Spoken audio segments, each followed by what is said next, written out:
આજના ખાસ વિશ્લેષણમાં સ્વાગત છે। આજે આપણે એક એવા ઉત્સવની વાત કરવાના છીએ જે સાંભળવામાં થોડો વિચિત્ર પણ અતિશય રસપ્રદ છે। એક એવી દુનિયા જ્યાં શારીરિક સહનશક્તિની અત્યંત કઠિન કસોટી અને પ્રાચીન રોમાન્સનો એક અદ્ભુત સંગમ જોવા મળે છે। આ કોઈ સામાન્ય મેળો નથી પરંતુ આદિવાસી શૌર્ય અને પ્રેમની એક જીવંત ધબકતી પરંપરા છે। તો ચાલો આ રોમાંચક સફરની શરૂઆત કરીએ। શરૂઆતમાં જ એક ખૂબ જ મોટો અને ચોંકાવનારો પ્રશ્ન ઊભો થાય છે। જરા વિચારો, કોઈ યુવાન હસતા હસતા પોતાનો જીવ જોખમમાં મૂકીને સોટીઓનો ભયંકર માર ખાવા કેમ તૈયાર થઈ જાય? અને એ પણ માત્ર એક લપસણા લાકડાના થાંભલા પર ચડવા માટે? છે ને આશ્ચર્યજનક વાત? આ પ્રશ્ન જ આખા મેળાનું સૌથી મોટું રહસ્ય છે, જેનો ઉકેલ આજે આપણે મેળવવાનો છે। ચાલો આખી વાતને બરાબર સમજીએ। સામાન્ય રીતે ભારતમાં લગ્ન પ્રથા કે સ્વયંવર એટલે શું? એકદમ શાંતિ, સુંદર મંડપ અને ઔપચારિકતા, બરાબર ને? પણ દાહોદ જિલ્લાની વાસ્તવિકતા સાવ અલગ જ છે। અહીં શાંતિ નથી, પણ ધૂળ ઉડાડતું મેદાન છે, ચોમેરથી આવતો લાકડીઓનો અવાજ છે અને ભીડનો જબરદસ્ત શોરબકોર છે। આ એકદમ વિરોધાભાસી ચિત્ર છે જે આ પરંપરાને ખરેખર અનોખી બનાવે છે। તો હવે વિભાગ એક તરફ આગળ વધીએ। ગોળ ગધેડાનો અનોખો મેળો। અહીં એક રસપ્રદ બાબત એ છે કે આ મેળાનું ટાઈમિંગ પ્રકૃતિ સાથે સીધું જોડાયેલું છે। દાહોદના જેસાવાડા ગામમાં ભીલ અને પટેલિયા આદિવાસી સમુદાય દ્વારા આ મેળો ઉજવવામાં આવે છે। ક્યારે? હોળી ધૂળેટી પછીના બરાબર 5મા કે 7મા દિવસે। આ એ સમય છે જ્યારે ખેડૂતો રવિ પાકની કાપણી કરીને નવરા પડ્યા હોય છે। એટલે કે સખત મહેનત પછી વસંત ઋતુને આવકારવાનો અને થાક ઉતારવાનો આનાથી શ્રેષ્ઠ રસ્તો બીજો કયો હોઈ શકે? હવે આ આંકડો જુઓ, 20થી 25 ફૂટ। આ કોઈ નાની સૂની ઊંચાઈ નથી। આ એ લાકડાના થાંભલાની લંબાઈ છે જેને મેદાનની બરોબર વચ્ચે જમીનમાં ઊંડે સુધી રોપવામાં આવે છે। આ 25 ફૂટ ઊંચો એકદમ સીધો થાંભલો જ આ આખા ઉત્સવનું કેન્દ્રબિંદુ છે।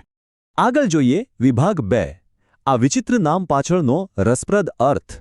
સૌથી મોટો સવાલ એ થાય કે આવું વિચિત્ર નામ કેમ? તો જુઓ, આની પાછળ એક જબરદસ્ત લોજિક છુપાયેલું છે। ગોળ એટલે ખાવાનો પેલો મીઠો ગોળ, જેની એક પોટલી પેલા 25 ફૂટ ઊંચા થાંભલાની છેક ટોચ પર બાંધી હોય છે। આ થયો મીઠો પુરસ્કાર। અને ગધેડા? અહીં ગધેડાનો અર્થ કોઈ અપમાન નથી પણ ગધેડા જેવી અકલ્પનીય અને કઠોર સહનશક્તિ।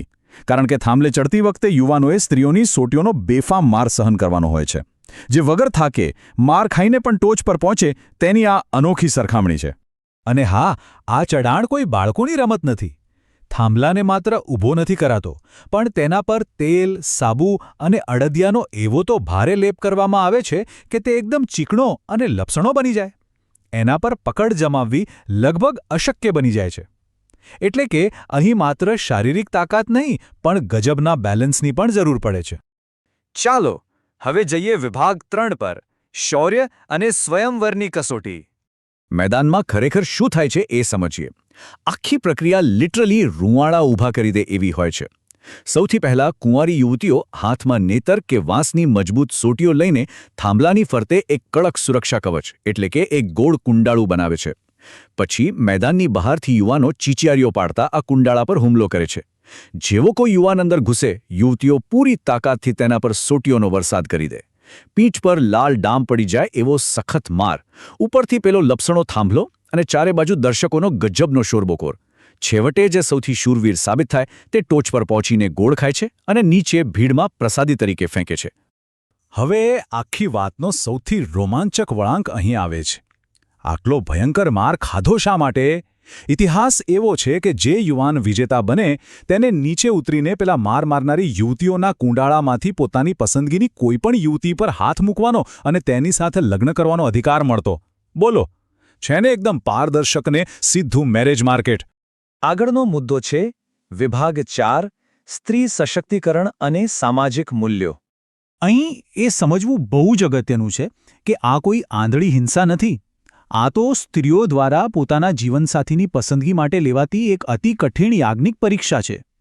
વિચારો, જે જમાનામાં દુનિયામાં સ્ત્રીઓને પડદા પાછળ રખાતી હતી, ત્યારે આ આદિવાસી સમાજે સ્ત્રીના હાથમાં લાકડી આપીને તેને શક્તિશાળી બનાવી હતી।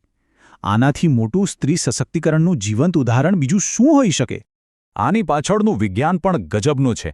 ઉત્ક્રાંતિ એટલે કે સર્વાઇવલ ઓફ ધ ફિટેસ્ટનો નિયમ અહીં એકદમ પરફેક્ટ બેસે છે.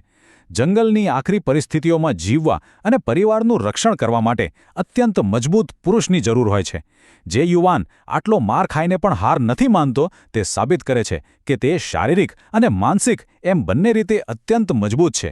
અને હા, સૌથી મોટી વાત તો એ છે કે અહીં કોઈ બળજબરી નથી. લગ્નની પસંદગીનો પૂરેપૂરો કંટ્રોલ સ્ત્રીઓના હાથમાં જ સુરક્ષિત રહે છે. હવે નજર કરીએ વિભાગ 5 પર, સંસ્કૃતિ, શણગાર અને ટીમલી નૃત્ય. આ ઉત્સવનું વિઝ્યુઅલ એટલું કલરફુલ હોય છે ને કે આંખો અંજાઈ જાય. યુવતીઓ ઘેરા રંગના સુંદર ભરતકામ કરેલા ઘાઘરા પહેરે છે અને સાથે કિલોબંધ વજનના ચાંદીના ઘરેણાં.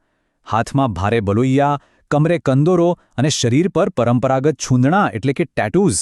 બીજી બાજુ યુવાનો રંગીન શર્ટ, માથે આકર્ષક સાફો અને હાથમાં ચાંદીના કડા પહેરીને આવે છે.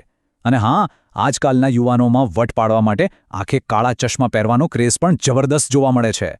જરા એ માહોલની કલ્પના કરો. ઘરેણાનો ભારે રણકાર અને સાથે ધબકતો ઢોલનો અવાજ. મોટા ઢોલ, કુંડી અને શરણાઈના તાલ પર યુવક યુવતીઓ એક વિશાળ ગોળ કુંડાળું બનાવીને ટીમલી નૃત્ય કરે છે. આ સંગીત અને નૃત્યની એનર્જી એટલી પાવરફુલ હોય છે કે આખા મેળામાં સવારથી સાંજ સુધી અદ્ભુત જોશ અને ઊર્જા ટકી રહે છે. જો કે આ મેળો માત્ર રોમાંસ કે ઉત્સવ પૂરતો સીમિત નથી. આ વિસ્તારના અર્થતંત્રનું એક મોટું એન્જિન પણ છે. અહીં એક મોટું હાટ બજાર ભરાય છે. મીઠાઈઓથી લઈને બાળકોના રમકડાં અને ખેતીના ઓજારો સુધી બધું જ અહીં વેચાય છે. આસપાસના ગામના લોકો માટે આખા વર્ષની ચીજવસ્તુઓ ખરીદવાનો આ સૌથી મોટો અને મહત્વનો અવસર હોય છે, જે નાના વેપારીઓને સારી એવી રોજગારી પૂરી પાડે છે. અને હવે આપણો છેલ્લો વિભાગ, વિભાગ 6, આધુનિકતા અને બદલાતો સમય. અલબત્ત, સમયે બદલાયો છે અને તેની અસર અહીં પણ સ્પષ્ટ દેખાય છે. પહેલાં જ્યાં સીધા લગ્ન થતા અને મારવાની પ્રક્રિયા અત્યંત હિંસક રહેતી, ત્યાં આજે શિક્ષણ અને કાયદાઓને કારણે તે માત્ર એક પ્રતિકાત્મક વિધિ બની ગઈ છે. સુરક્ષા માટે હવે પોલીસનો બંદોબસ્ત પણ હાજર હોય છે. પરંપરાગત પોશાકની જગ્યા ધીમે ધીમે જીન્સ અને ટી શર્ટે લઈ લીધી છે. અને સૌથી મોટો બદલાવ, હવે દરેકના હાથમાં આખો માહોલ શૂટ કરવા માટે સ્માર્ટફોન આવી ગયા છે. આધુનિકતા ભલે આવી હોય, પણ આ મેળાનું આકર્ષણ જરાય ઘટ્યું નથી. આજે સરકારના પ્રોત્સાહનથી આ મેળો કલ્ચરલ ટુરિઝમ એટલે કે સાંસ્કૃતિક પ્રવાસનનું એક મોટું હબ બની ગયો છે. દુનિયાભરમાંથી ફોટોગ્રાફરો અને એન્થ્રોપોલોજિસ્ટ્સ એટલે કે નૃવંશશાસ્ત્રીઓ માનવ સંસ્કૃતિના આ અદ્ભુત વારસાને કેમેરામાં કેદ કરવા અને તેનો અભ્યાસ કરવા માટે અહીં દોડી આવે છે.